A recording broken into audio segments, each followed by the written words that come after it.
Assalamualaikum warahmatullahi wabarakatuh. Apa kabar teman-teman semua? Semoga kita semua selalu dalam keadaan sehat walafiat, dimudahkan segala urusannya. Amin ya robbal alamin. Seperti biasa, saya akan membagikan satu cerita misteri. Seperti apa ceritanya? Langsung saja kita masuk ceritanya. Teror penghuni laut malam. Darno, ayo cepat naik, kapal udah mau berangkat. Panggil Fahri, teman sekamarku di kapal pencari ikan untuk pelayaran kali ini.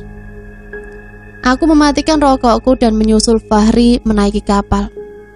Perlengkapanmu udah dicek? Tanya Fahri padaku. Perlengkapan apa toh? Kan cuma pelayaran kayak biasa, jawabku dengan sedikit cuek. Bukannya sombong, aku memang termasuk anak buah kapal senior yang sudah puluhan kali ikut berlayar. Bukan gitu, kapal yang kita naiki ini kayaknya udah agak tua, ucap Fahri. Iya, tenang. Aku tak menghiraukan Fahri dan menuju ke kamar untuk menaruh barang. Tak lama setelahnya suara sirene kapal terdengar, tanda kapal sudah mulai berlayar. Kami mulai melakukan tugas-tugas kami tanpa disuruh. Sudah sewajarnya hal ini dapat kami lakukan, karena hampir sebagian awak kapal yang mengikuti pelayaran ini adalah awak senior. Ada yang memeriksa ruang pendingin, membantu di ruang mesin, atau sepertiku memeriksa peralatan jaring penangkap ikan di geladak kapal. Sebelum sempat menyelesaikan pekerjaanku, tiba-tiba terdengar suara dari salah satu awak kapal dengan menggunakan pengeras.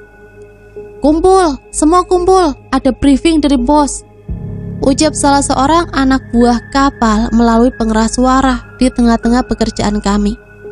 Kami segera meninggalkan pekerjaan kami dan berkumpul di geladak. Perhatian semuanya, seperti yang sudah kalian tahu, sudah beberapa pelayaran yang kita lalui tidak mendapatkan hasil yang maksimal, ucap bos yang sepertinya sudah bersiap menjelaskan sesuatu.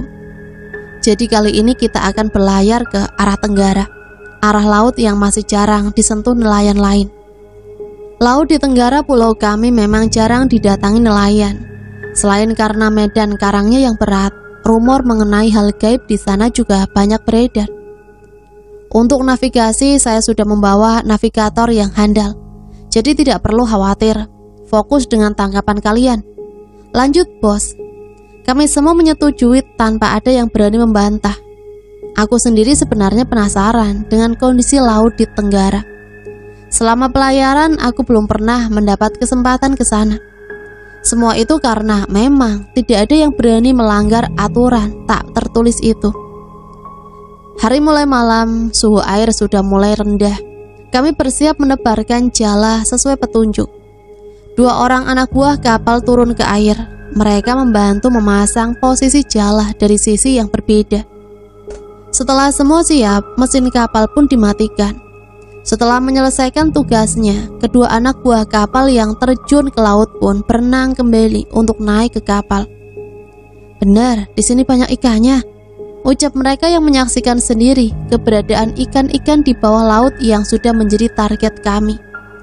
Mendengarnya, kami tersenyum dan menunggu hingga ikan-ikan itu terkumpul di jala yang kami sebar. Beberapa jam kami menanti hingga benar-benar terlihat jaring mulai terasa berat. Tarik! Suara salah seorang anak buah kapal terdengar.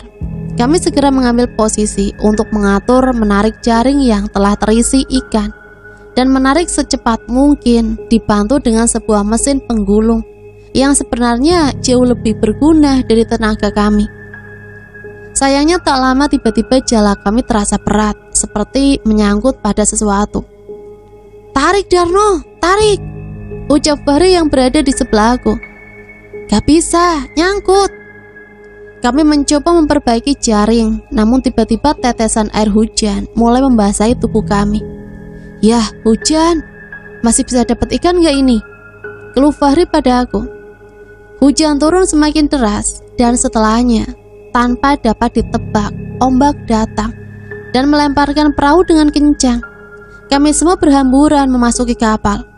Sebagian awak kapal melabuhkan jangkar di tengah laut yang tiba-tiba segera mengganas, menyusul derasnya hujan datang. Kami berharap jangkar itu mampu mempertahankan posisi kapal agar tidak terbawa gelombang tanpa arah. Sayangnya kesialan kami belum selesai. Sebuah sambaran petir membakar tiang kapal yang mematikan seluruh listrik yang ada di kapal. Sebelum masuk ke dalam, sekelebat aku seolah melihat ada sesosok bayangan yang memanjat masuk ke kapal ini dari arah laut. Aku mengira dia adalah awak kapal yang masih tertinggal di air untuk memperbaiki jaring. Namun saat aku ingin keluar untuk membantunya, sosok itu sudah tidak ada di sana.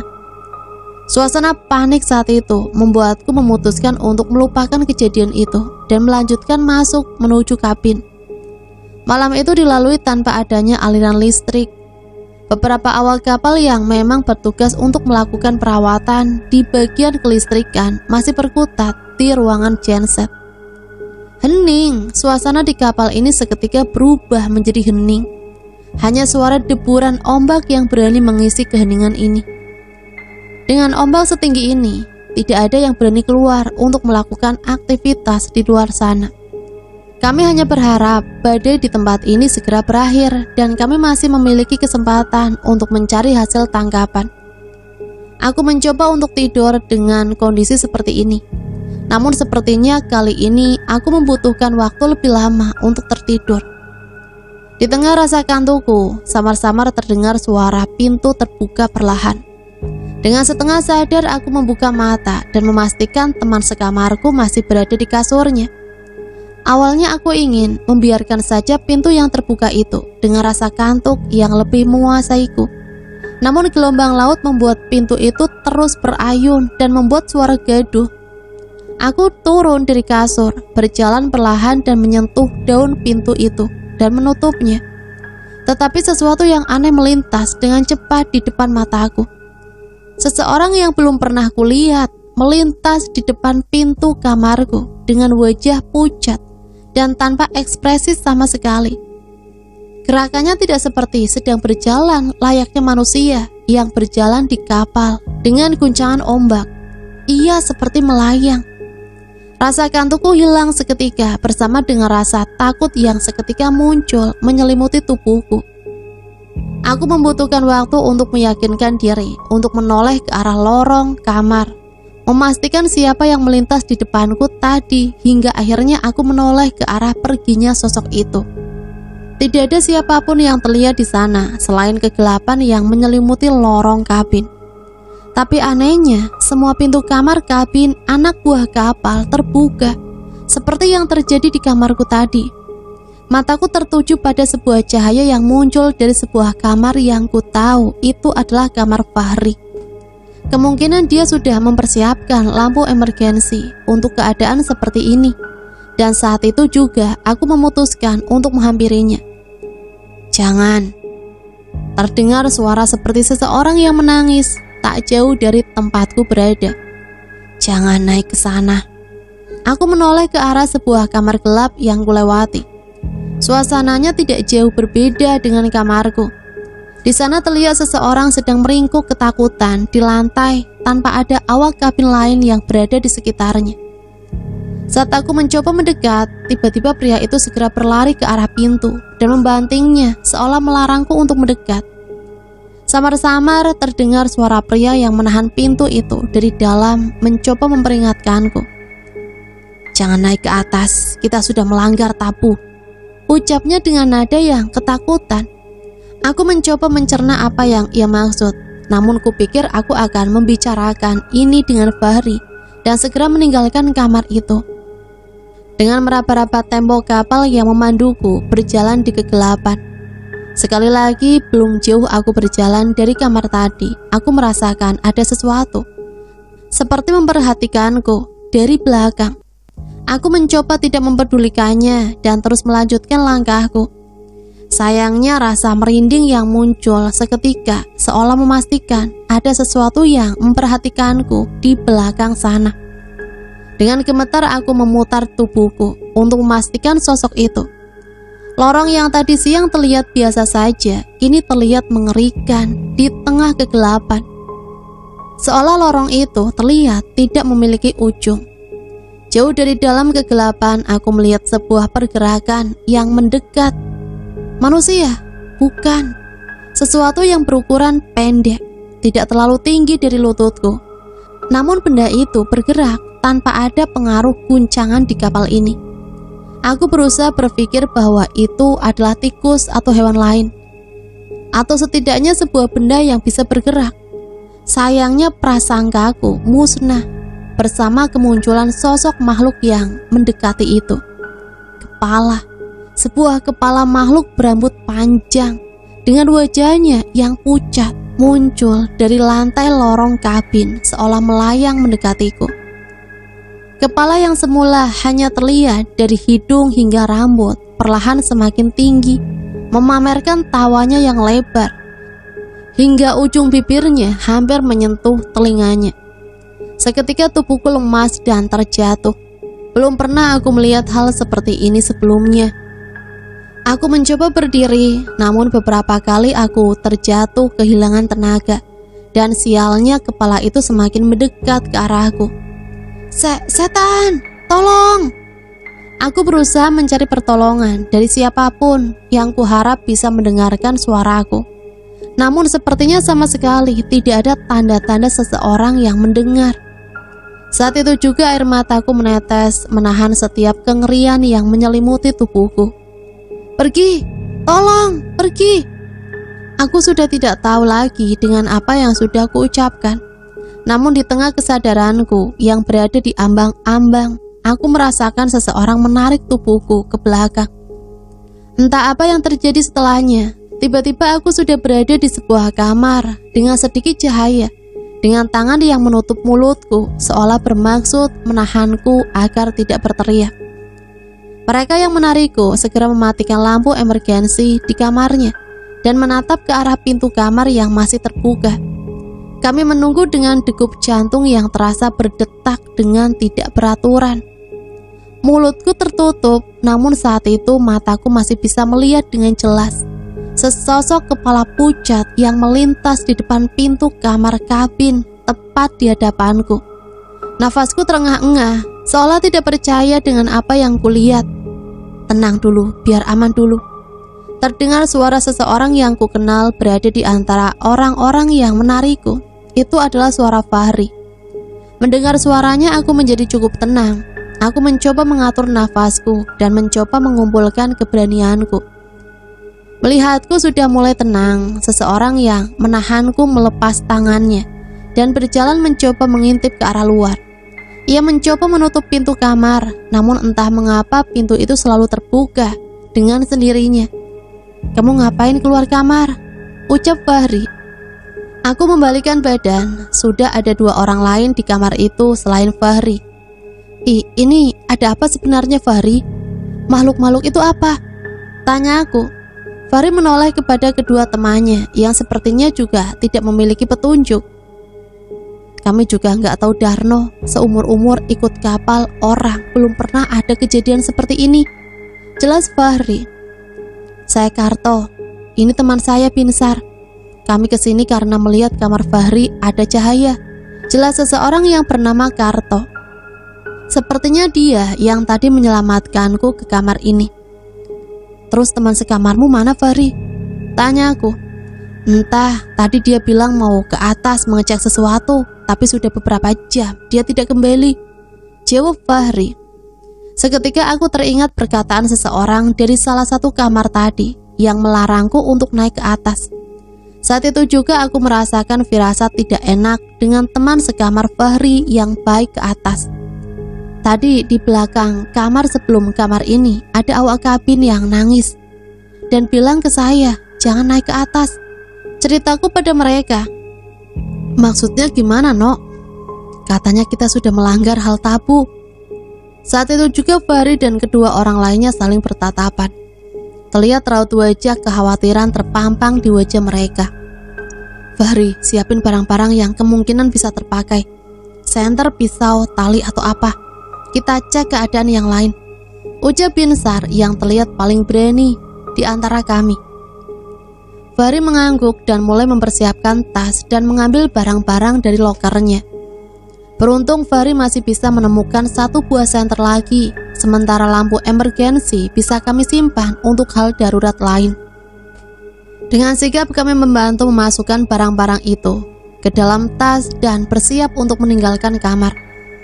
Sesekali suara sambaran petir terdengar memegahkan telinga kami. Derasnya hujan yang turun menimbulkan suara bising yang membuat kami harus sedikit berteriak untuk berbicara satu sama lain. "Gimana? Ada orang?" tanya Binsar. Karto yang sedang membuka pintu kamar menggeleng dan menunjukkan sebuah kamar kosong dengan barang yang sudah berantakan. "Nggak ada, mungkin dia sudah pergi duluan," jawab Karto. Kami melanjutkan perjalanan kami dan memeriksa satu persatu kamar yang kami lewati. Tak seperti yang kami duga, kamar-kamar yang kami kira masih dihuni awak kapal ternyata sudah kosong. Berarti sedari tadi hanya kamar di lorong ujung tempatku dan Fahri beristirahatlah yang masih baru menyadari keadaan ini. Sekilas aku teringat seseorang yang memperingatkanku tadi untuk tidak naik ke atas. Tetapi sepertinya akan percuma bila aku menjemputnya untuk membawanya ke atas tempat yang ia larang itu. Dengan hanya bermodalkan sebuah senter, kami melanjutkan perjalanan. Semakin lama kami berjalan, semakin banyak hal aneh yang kurasakan. Salah satu yang paling mengganggu adalah suara tangis seorang wanita yang tersamar oleh suara deburan ombak. Jelas itu tidak biasa, tidak ada awak kapal wanita di sini. Entah apa Fahri dan yang lain mendengar hal serupa atau tidak. Atau mungkin mereka juga memutuskan untuk pura-pura tidak mendengarnya, seperti yang kulakukan. "Fahri, kalian tunggu di sini sebentar," ucap Binsar yang seperti bersiap pergi ke suatu tempat dengan membawa satu-satunya senter. "Heh, mau kemana?" tanya Fahri. "Itu kamar mandi, sebentar saja, dari tadi sudah kutahan," jawab Binsar. "Bisa-bisanya kamu di waktu begini," ucap Karto. "Aku ikut," ucap Fahri. Aku dan Karto tersentak menatap Fahri. Dengan adanya dua orang yang bertujuan sama, sepertinya aku dan Karto harus mengalah. Toh sebenarnya ini juga hal yang lumrah. Bukan tanpa alasan, aku memilih untuk menunggu di luar. Di film-film yang kutonton, kamar mandi adalah salah satu tempat favorit kemunculan makhluk-makhluk halus yang berniat mengganggu. Di tengah lamunanku dan Karto, suara air kamar mandi terdengar seperti menandakan Binsar dan Fahri sudah menyelesaikan urusannya. Ternyata Binsar dan Fahri memang tidak menghabiskan waktu lama di kamar mandi dan seperti terburu-buru keluar dari tempat ini. "Sudah?" tanyaku. Fahri mengangguk, namun aku seperti melihat ada yang berbeda dari wajah mereka berdua. "Kamu gak apa-apa kan, Binsar?" tanya Karto yang sepertinya juga merasa aneh dengan tingkah laku mereka berdua. Seperti sudah terjadi sesuatu di kamar mandi tadi. Kami memutuskan untuk tidak bertanya lebih lanjut. Mungkin saja mereka memang sengaja tidak menceritakan untuk mencegah hal-hal buruk terjadi lagi. Kami berjalan perlahan di tengah kegelapan. Sesekali aku menoleh ke belakang, memperhatikan setiap jalan yang kami lalui. Di tengah kegelapan, entah setelah selesai dari kamar mandi tadi, aku merasakan udara lebih dingin dari biasanya. Selang beberapa lama kami mendengarkan suara seperti pintu yang tertutup. Bukan seperti ringan, seperti pintu kamar, melainkan suara pintu yang lebih besar seperti pintu kamar mandi. Tak lama setelahnya, sebelum mencapai tikungan lorong, karena menarik lenganku dan menahanku untuk mengikuti Fahri dan Binsar. Kemana Tok? Tanyaku. "Shh, kita mundur dulu," ucap Karto sambil berbisik. "Terus Fahri sama Binsar gimana?" tanyaku berbisik mengikuti nada suara Karto. Karto memberiku isyarat untuk menoleh ke belakang. Samar-samar dari sana terlihat cahaya senter yang menyorot ke dinding lorong. Ketika aku teringat tadi senter dipegang oleh Binsar, tapi kenapa sepanjang perjalanan dari kamar mandi tadi Binsar tidak menyalakan senternya? Aku mulai mengerti maksud Karto dan segera mundur ke belakang. Perjalanan dari kamar mandi tadi, Binsar tidak menyalakan senternya. Aku mulai mengerti maksud Karto dan segera mundur ke belakang tepat ke arah cahaya itu. "Kalian kemana? Kok ninggalin kita?" tanya Fahri yang tiba-tiba muncul dari arah belakang kami. Seketika keringat dingin mengucur deras di hadapanku. "Emangnya kalian bisa lihat jalan tanpa senter?" lanjut Binsar. Karto hanya terdiam melihat kemunculan Binsar dan Fahri. Sepertinya ia pun mencoba menahan rasa kantuknya sebelum menceritakan apa yang terjadi. Bukannya kalian sudah keluar dari kamar mandi sejak tadi?" tanyaku. Fahri dan Binsar saling menatap. "Ini kita baru selesai, susah juga gelap-gelapan di kamar mandi," jelas Fahri. Entah ada apaan. Karno yang terlihat pucat mencoba mengatakan apa yang terjadi tadi. "Tadi kami melihat kalian berdua sudah keluar dari kamar mandi, jadi kami ngikutin. Pas di tikungan lorong, kami melihat cahaya senter yang dibawa Binsar dari belakang. Dari situ baru aku sadar ada yang aneh," jelas Karno. Binsar terlihat menelan ludahnya, namun sepertinya ia masih bisa untuk menahan rasa takutnya. "Ya sudah, kita lanjutkan perjalanan dulu. Kita pastiin dulu ke atas, coba cari bos atau pengawas di atas," lanjut Binsar yang segera mengambil posisi terdepan untuk senternya. Aku mempersiapkan nyaliku sebelum akhirnya berjalan mengikuti Binsar yang berjalan di depan kami. Baru saja berjalan, belum ada beberapa menit, tiba-tiba Binsar terhenti di tikungan lorong tempat kami tarik berhenti. Wajah Binsar terlihat terpaku menatap sesuatu yang tertutup tikungan lorong dari arah pandanganku. Apa mungkin mereka masih ada di sana? Wajah Binsar terlihat pucat. Aku dan yang lain segera mempercepat langkahku, menghampiri Binsar. Benar, mereka masih ada di sana, berdiri tak bergerak menuju tangga yang berada tidak jauh dari hadapannya. Itu mereka," ucapku dengan suara bergetar. Dari belakang wujud mereka hampir tidak ada bedanya dengan Fahri dan Binsar. Namun saat cahaya senter itu menyinarinya, sontak mereka menoleh ke arah kami berempat. Pucat, wajahnya sungguh pucat. Kayaknya kulit manusia yang sudah berendam berhari-hari di lautan. Hampir seluruh bagian wajahnya menyerupai Binsar dan Fahri. Namun ada sesuatu yang berbeda. Aku mencoba memikirkan apa perbedaan dari wajah mereka. Namun, terlihat kejadian itu, aku menarik tubuh Binsar dan yang lain. "Lari!" ucapku. Aku memandu mereka kembali menuju sebuah kamar dengan pintu yang terbuka di dekat kami.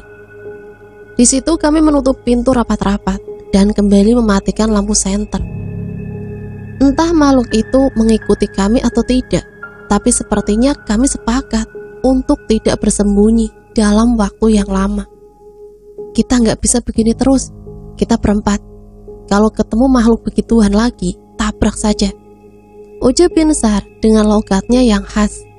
Sepertinya dia sudah lupa wajah pucatnya saat tadi melihat wajah makhluk itu. Aku takut, tapi aku setuju sama Binsar. Kalau begini terus, kita bisa terjebak di sini, ucap Fahri. Aku pun sama. Kami berempat, seharusnya kami berani menghadapi apapun yang muncul. Setelah mempersiapkan nyali, kami kembali keluar. Kali ini masing-masing dari kami menggenggam sesuatu untuk melindungi diri. Mulai dari pisau lipat dan pipa besi pendek yang kami temukan di tempat kami bersembunyi. Kami berjalan perlahan menuju tikungan lorong. Tepat kami berpapasan dengan dua orang yang menyerupai Fahri dan Binsar. Beruntung, kedua makhluk itu sudah tidak ada di sana. Sebuah tangan kecil terlihat sudah berada di hadapan kami. Di atas lantai adalah ruangan yang setara dengan geladak kapal. Di sana merupakan kamar petugas pengawas dan beberapa pihak yang bertanggung jawab dengan pelayaran ini. Kami bergegas menaiki tangga itu satu persatu hingga mencapai lorong besar yang menunjukkan pintu-pintu ruangan yang berhadapan langsung dengan jendela kapal. Di sini aku bisa melihat dengan baik-baik dari cahaya bulat yang masuk melalui jendela. Namun kami masih membutuhkan penerangan dari senter yang dibawa oleh Binsar. Fahri, di sini sepi juga, perasaanku gak enak, ucapku. Fahri tidak menjawab. Diamnya menjelaskan bahwa perasaan yang mereka rasakan tak jauh berbeda dari yang kami rasakan. Sesekali hantaman ombak menggoyahkan kapal ini, sehingga kami harus berpegangan pada sebuah tiang. Jadi sekarang kita ke arah mana? Tanyaku pada yang lainnya. Mungkin kita coba ke ruangan kendali dulu, jawab Fahri. Aku setuju, namun sebelum kami pergi, aku melihat Karto terpaku di depan kaca jendela yang basah dengan derasnya hantaman air hujan. Kita jangan keluar, ucap Karto. Kali ini giliran wajahnya yang terlihat pucat. Sesuatu pasti sedang terjadi di luar sana. Dengan segera aku menghampiri Karto dan mendekat ke arah kaca jendela yang basah itu. Tepat saat melihat keluar ke arah geladak melalui kaca jendela itu, saat itu juga aku merasa ragu bisa selamat dari tempat ini. Berbeda dengan kondisi di dalam sini, di luar terlihat banyak orang yang sedang berdiri di geladak. Mereka tersebar hampir di setiap sisi kapal. Mereka bukan awak kapal. Wujudnya benar-benar seperti manusia dan berpakaian layaknya manusia biasa seperti kami. Namun wajahnya pucat. Posisi berdirinya yang tidak terpengaruh oleh goyangan kapal yang sangat kencang membuatku memastikan bahwa mereka bukanlah manusia biasa. Iya, aku ingat sesuatu. Perbedaan dari makhluk yang menyerupai Fahri dan Binsar tadi juga terdapat di makhluk-makhluk itu. Tidak ada belahan di antara bibir dan hidung makhluk-makhluk itu. Sekilas perbedaan itulah yang paling jelas di antara mereka dan manusia biasa. Sayangnya bukan itu yang seharusnya ku khawatirkan. Saat ini di tengah gelapnya malam dan derasnya hujan, semua makhluk itu sedang menatap ke satu arah yang sama dengan wajah yang penuh amarah. Suara petir dan kilatan cahaya memperjelas wujud mereka yang sedang menatap ke arah kami. Kita pergi, ucap Binsar. Tapi kenapa? Tanya Fahri yang juga terlihat panik. Aku tidak bisa berpikir apa ada tempat aman di kapal ini. Setidaknya sampai kita bisa bertahan hingga besok pagi. Lihat itu. Kali ini Karto yang masih ketakutan menunjukkan ke satu arah di luar jendela. Perlahan kami berjalan kembali ke arah jendela dan menatap ke arah yang ditunjukkan oleh Karto. Masih dengan tatapan mengerikan dari makhluk-makhluk itu. Namun bukan itu yang ditunjukkan oleh Karto, melainkan sesosok jasad yang tergantung terbalik di salah satu tiang kapal dengan tambang yang terikat di kakinya. Jelas jasad itu tidak mati dengan cara yang wajar. Itu semua terlihat dari tubuhnya yang tergantung terbalik dengan darah segar mengalir dari setiap lubang di wajahnya. Itu, bos, ucap Fahri yang masih tidak percaya. Aku mengangguk, sementara Binsar yang sebelumnya masih mampu menahan rasa takutnya, ini terjatuh lemas. Seolah satu-satunya harapan kami untuk selamat sudah tergantung di sana. Entah apa yang akan terjadi lagi di malam ini. Yang pasti kami harus bersiap menghadapi makhluk-makhluk itu yang perlahan mendekat menghampiri kami. Makhluk yang menyerupai manusia tanpa garis belahan di antara bibir dan hidungnya. Aku pernah mendengar cerita mengenai makhluk-makhluk itu di beberapa tempat seperti di pedalaman hutan sekitar danau. Bagi mereka yang memiliki kemampuan, konon mereka bisa melihat bahwa makhluk ini memiliki peradaban sendiri. Tapi ini di tengah laut, jauh dari tempat-tempat yang sering diceritakan itu. Sekarang kita harus bagaimana? Tanya Fahri yang masih bingung dengan keadaan ini. Kita gak nyoba nolongin bos. Siapa tahu dia masih bisa ditolong, ucap Karto. Gila kamu ya? Itu sama saja kita nyemplung ke kolam buaya. Buaya masih bisa dibunuh pakai senjata. Nah, makhluk-makhluk itu gimana? Bentak Binsar. Sudah, kita pergi dulu, kita cek awak kapal yang lain. Aku segera menarik tubuh mereka menuju lorong lagi. Setidaknya kami berusaha menjauh dari makhluk-makhluk itu. Di ujung dari lorong ini ada ruangan genset. Kami memutuskan untuk menghampiri mekanik yang sedang membetulkan genset kapal. Suasana lorong begitu sepi, tidak terdengar suara awak kapal lain. Binsar, Karto, ada kenalan kalian yang tugas di lantai ini? Tanyaku. Binsar dan Karto menggeleng. Aku dan Karto awak cabutan, sisanya sepertinya awak tetap kapal ini, jawab Binsar. Rupanya mereka juga sama seperti aku dan Fahri, hanya awak buah kapal tambahan yang biasa dipekerjakan untuk pelayaran dalam jangka waktu lama. Ruangan genset terletak di ujung lorong ini, berbeda dengan di bawah. Lorong ini memiliki lampu emergensi yang menyala redup dari ujung ruangan genset itu. Kami berjalan perlahan. Keberadaan sedikit cahaya yang menerangi lorong memberikan sedikit keberanian kami untuk menuju tempat itu. Sesekali aku menoleh ke arah ruangan-ruangan yang kami lewati dan mengintip melalui jendela kaca, berharap ada orang lain yang bisa membantu kami. Namun sayangnya tidak ada seorang pun yang bisa kutemukan. Harusnya ada lebih dari 50 orang kan di kapal ini. Kenapa tidak ada yang terlihat lagi ya? Tanya Fahri. Tidak ada yang berani menjawab pertanyaan Fahri, terutama setelah kami melihat kondisi bos yang sudah tak bernyawa di luar sana. Aku hanya berharap mereka bisa hidup seperti kita, ucapku yang dibalas dengan tatapan mereka bertiga. Memang itulah kekhawatiran kami saat ini. Sepanjang perjalanan tadi kami tidak menemukan seorang pun manusia yang berpapasan dengan kami. Itu ruangannya yang ada lampu warna merah, jelas Karto. Fahri berjalan maju, mendekat dan memegang gagang pintu yang terbuat dari besi itu. Hati-hati Fahri, diintip dulu. Fahri membuka sedikit pintu ruangan genset. Walau sudah sehati-hati mungkin, namun suara engsel pintu yang sudah berkarat tetap menimbulkan suara.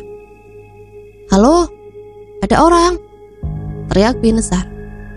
Kami berpencar ke ruangan yang cukup luas itu. Rupanya ruangan ini juga bersebelahan dan menyambung dengan gudang peralatan. Bang, darurat bang, ada orang di sini, teriak Binsar lagi. Namun tidak ada satupun suara yang menjawab teriakannya. Fahri menemukan lampu emergensi dan berinisiatif menyalakannya. Seketika ruangan menjadi lebih terang dan kami dapat melihat dengan lebih baik. Dengan cahaya yang cukup jelas, tiba-tiba mataku tertuju pada kumpulan tong-tong besar yang terbuat dari bahan besi kaleng di sudut ruangan. Tong-tong itu hampir memakan seperempat dari ruangan ini.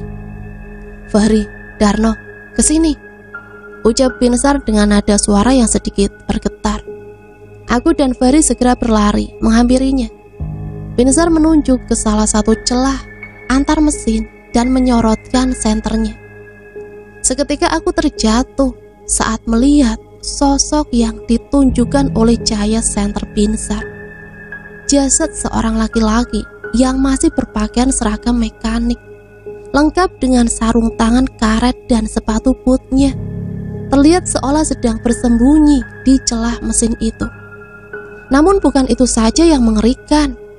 Kami bisa memastikan ia sudah mati, karena di wajahnya sudah tidak ada lagi bola mata dan digantikan dengan aliran darah di pipinya yang sudah mengering. Dia sudah mati, tanya Karto yang menyusul kami memperhatikan jasad itu. Sudah, sekarang kita jangan pikirkan yang lain. Yang penting bagaimana cara kita bisa selamat. Binsar mencoba menguatkan kami yang semakin ketakutan setelah melihat hal ini. Suara ombak menderu menemani kami yang masih belum bisa memastikan apa yang harus kami lakukan setelah ini. Binsar membongkar barang-barang di sekitar gudang dan memisahkan beberapa benda seperti suar, senter, dan benda-benda yang mungkin saja kami butuhkan. Sebenarnya apa yang terjadi? Kenapa makhluk-makhluk ini bisa mengincar kapal ini? Ucapku yang terduduk lemah di salah satu sudut ruangan ini. Sudah, aku tidak peduli. Yang penting bagaimana cara kita bisa selamat dan tidak mati seperti mereka, jawab Karto. Ucapan Karto tidak ada yang salah, namun tetap saja aku masih merasa penasaran. Di tengah lamunanku, aku melihat sebuah buku yang cukup tebal. Seingatku itu buku yang sering dibawa oleh bos. Dengan segera aku berdiri dan mengambilnya. Itu adalah sebuah catatan pelayaran singkat yang sudah dijalani oleh bos selama ini. Aku membacanya hingga mencapai lembar yang menunjukkan tanggal kemarin. Di halaman itu terselip sebuah kertas bergambar peta lautan.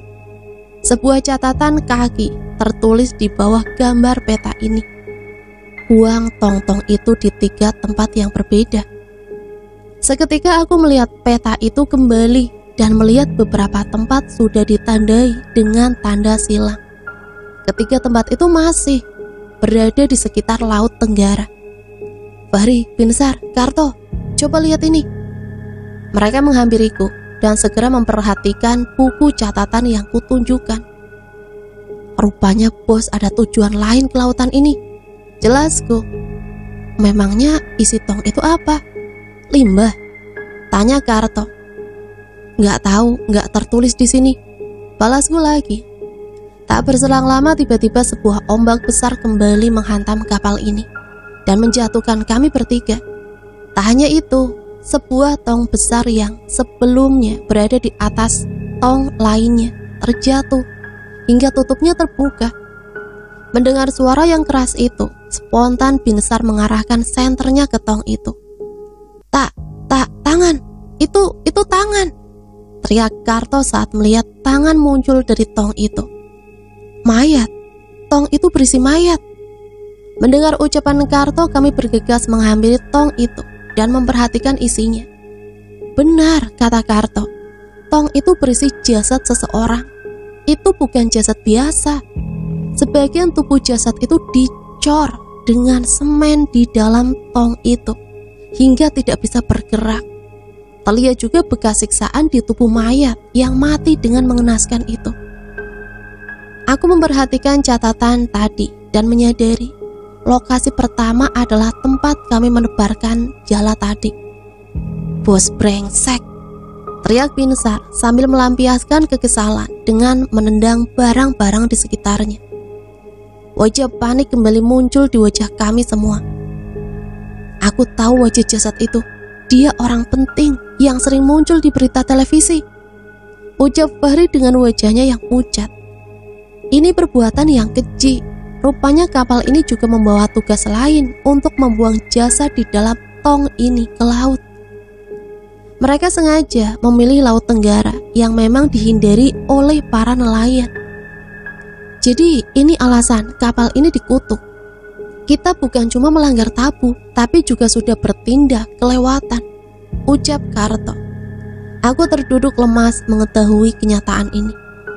Fahri dan yang lainnya pun terlihat gelisah sambil memeriksa tong lain yang kemungkinan memiliki isi yang sama. Melihat semua ini, aku sedikit berdoa, berharap semua jasad ini bisa mendapatkan ketenangan, walaupun mereka mati dengan cara yang mengenaskan. Di tengah kepanikan ini, kami mendengar suara ramai dari luar ruangan. Suara itu seperti suara manusia yang mengikuti suara lebah yang mendengung. Suara itu terus bersaut-sautan dan semakin lama terdengar semakin mendekat. Aku tidak mampu lagi membayangkan apa yang berada di luar. Bila memang mengincar kami, bisa saja makhluk itu sudah ada di luar. Kami harus keluar dari kapal ini. Fahri mengajak kami berdiri dan mencoba berjalan ke arah pintu. Badannya masih besar, Fahri. Setidaknya kita bertahan sampai besok pagi, bantah Binsar. Awalnya itu rencanaku, tapi dengan semua kenyataan ini, tidak ada kepastian kita bisa selamat sampai besok, jelas Fahri. Aku orang laut, lebih memilih mati karena ombak laut daripada dibunuh setan-setan itu. Entah seketika ucapan Fahri itu membuat kami berpikir hal yang serupa. Benar ucapannya, sudah ratusan badai kami hadapi dan kami bisa bertahan hingga sekarang. Dibanding harus berhadapan dengan setan-setan itu, aku lebih memilih berhadapan dengan badai ini. Saat itu juga Binsar mengambil benda-benda yang sudah ia kumpulkan dan menghampiri kami menuju pintu. Sekoci harusnya ada di geladak belakang. Kita bisa ke sana lewat ruangan yang tidak jauh dari sini. Di sana ada tangga, ucap Binsar yang sepertinya tergerak dengan ucapan Fahri. Setelah siap, kami membuka pintu ruangan dan kembali menghadapi lorong yang disinari dengan cahaya remang-remang itu. Sayangnya sekarang lorong itu sudah tidak sama seperti yang kami lewati tadi. Di hadapan kami berseliweran makhluk yang melintas dari satu ruangan ke ruangan lain, yang seolah berjalan, namun sebenarnya mereka melayang dan menembus dinding-dinding ruangan itu. Wajah mereka terlihat datar dengan warna kulit yang pucat. Namun setidaknya wajah mereka tidak menunjukkan rasa amarah, seperti yang terlihat di geladak tadi. Gimana? Lanjut, bisikku pada mereka. Fahri mengangguk. Saat itu juga Binsar mengambil posisi di depan dan berjalan menuju salah satu ruangan. Itu adalah dapur kapal. Aku memang ingat tempat ini memiliki tangga menuju ke atas. Perlahan kami mendekat ke arah pintu ruangan itu sambil berhati-hati, berharap makhluk-makhluk yang berseliweran di lorong itu menyadari keberadaan kami. Aku mengintip melalui kaca dapur kapal untuk memastikan keadaan ruangan itu. Sialnya tiba-tiba muncul wajah yang menempel mendekat ke arah kaca pintu itu, menatapku dengan aneh. Hampir saja aku terjatuh, namun Fahri menahan tubuhku. Binsar yang sudah tidak bisa lagi menahan emosinya segera membuka pintu dan terdengar suara tubuh yang terjatuh di belakang pintu itu. Jasad lagi. Fahri memastikan denyut nadi dari tubuh yang terjatuh di belakang pintu itu dan menggeleng memberikan isyarat kepada kami. Rupanya wajah yang menempel di pintu itu adalah anak buah kapal yang bernasib sama dengan petugas di ruangan genset tadi. Tapi setidaknya dia meninggal dengan tubuh yang utuh. Sekali lagi kami mendoakan jasad-jasad ini agar setidaknya mereka tenang di alam sana. Sebuah tangga kecil terlihat di sudut ruangan. Binsar memimpin kami menaiki tangga itu hingga tiba di salah satu bagian di geladak kapal yang sedikit lebih tinggi. Hujan yang deras seketika membasahi tubuh kami. Sesekali suara petir menggelegar seolah terdengar tepat di sebelah kami. Itu di sana, tunjuk Binsar. Kami melihat ke sisi belakang kapal. Terlihat sekoci tergantung di sana. Dari beberapa sekoci yang seharusnya ada di sana, masih ada 2 yang tergantung. Sepertinya sudah ada yang pergi lebih dulu dari kita. Ucapan Binsar itu semakin menguatkan tekad kami untuk meninggalkan kapal ini. Sebelum menuju sekoci, aku menoleh memeriksa ke sekitar kapal, sementara yang lain masih sedikit bersembunyi. Dan memang kekhawatiran kami benar-benar terjadi. Makhluk-makhluk pucat itu masih menguasai geladak kapal dan sesekali berpindah tanpa kami tahu tujuan mereka. Mereka masih di sana, di dekat sekoci juga ada. Jelasku. Kami berpikir keras untuk menghindari mereka dan bisa menurunkan sekoci, namun tidak ada satupun ide yang kami temukan. Harus ada umpan agar kita bisa menurunkan sekoci itu, ucapku. Tidak ada umpan-umpanan, kita berempat harus kembali hidup-hidup, ucap Binsar membantah ucapanku. Ucapan Binsar itu seketika membuatku merasa bersalah dan mengurungkan niatku. Tak lama setelahnya terdengar suara langkah kaki yang berjalan terseok-seok melalui tangga keluar. Aku mengingat warna baju orang yang berlari itu. Itu adalah pria yang tadi melarangku pergi ke atas. Dia mencoba berlari sekuat tenaga dan sesekali terjatuh. Mataku mencoba mengikuti ke arah mana pria itu berlari, dan ternyata ke jasad bos yang tergantung dengan mengenaskan. Wajah pria itu terlihat hampir putus asa, namun terus memberanikan diri. Kalian turunkan sekoci, aku coba jemput dia, perintahku pada mereka bertiga. Jangan gila Darno, bantah Fahri. Dia orang yang melarangku ke atas tadi, mungkin dia punya rencana, ucapku. Setidaknya itulah yang kupikirkan. Tanpa mempedulikan pendapat mereka, aku mengejar pria itu yang mengarah ke jasad bos yang tergantung.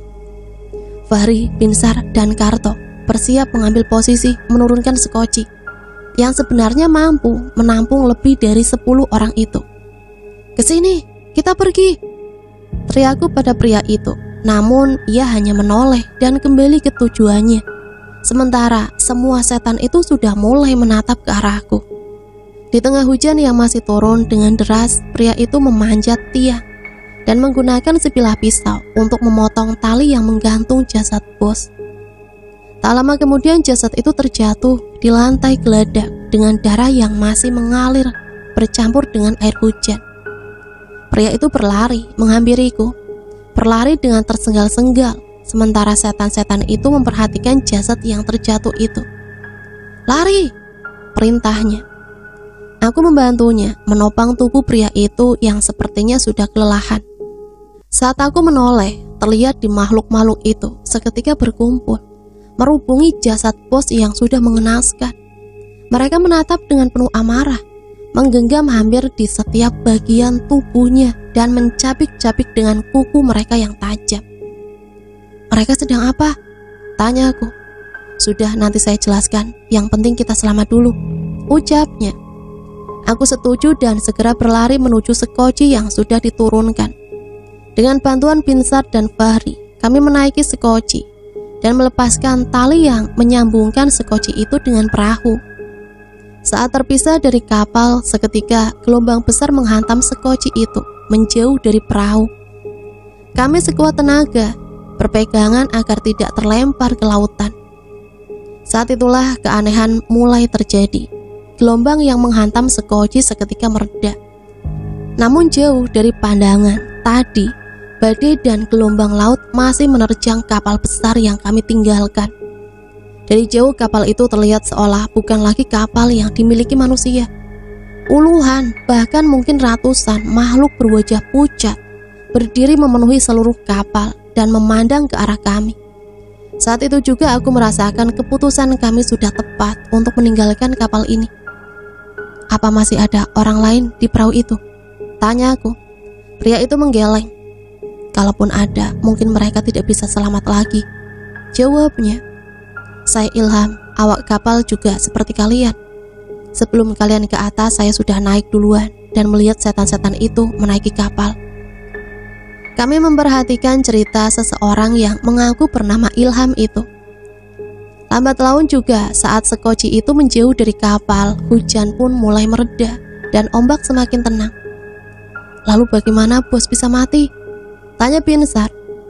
Sejak awal makhluk itu memang mengincar bos dan awak yang sebelumnya melompat ke laut menebang jala.